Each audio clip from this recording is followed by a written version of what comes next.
สุดซึ้งยังจำบ่เลือนเวลาจะผ่านเป็นเดือนเป็นปียังจำบ่หายน้ำตกความทีเหมือนมีมนต์ขังฝังไว้มนต์หาอดีตฝังใจฝังไว้แห่งคงสินานเขาสองคนลงลิ้นอาบน้ำห่วมกันเขาลอยเคียงคู่หยอกกันสัมพันธ์ฮักกันยืนนา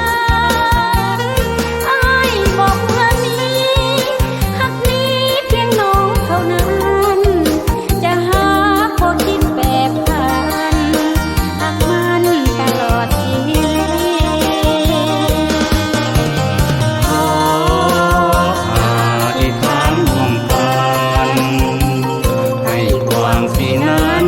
เป็นพยา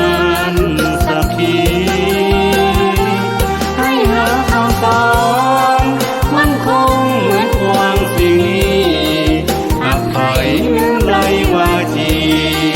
วางสีจงลงอาญายังมีวันกลับหันคืนตัดวางสีกลับมาหาน้องนาลีคนดี